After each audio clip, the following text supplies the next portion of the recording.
Ish banorja e Big Brother VIP Albania, Egli Tako, ka ndarë një mesazh prekës me ndjekësit e saj pas largimit nga shtëpia më e famshme në Shqipëri. Në një postim në rrjetet sociale, ajo shprehet e pasigurt për ndjenjat e saj, duke theksuar se brenda saj ndjej një boshllëk dhe zbrazëti.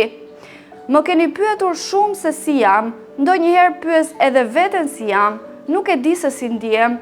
Unë vetëm e di që kam një boshllëk brenda meje, shkruan Egli duke lënë të kuptohet se po kalon një moment të reflektimi dhe pasigurie. Ajo shton se ndonjëherë arrin ta shpëtoj veten, por ndonjëherë e ka të pamundur.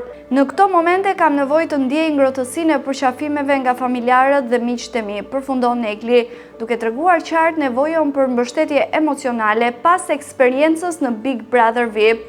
Ky mesazh ka prekur ndjekësit e saj, të cilët kanë reaguar menjëherë me komente mbështetëse. A do të rikthehet Egli në qendër të vëmendjes, apo do të zgjedhë të qëndrojë larg medias për një kohë të gjatë? Kjo mbetet për tu parë.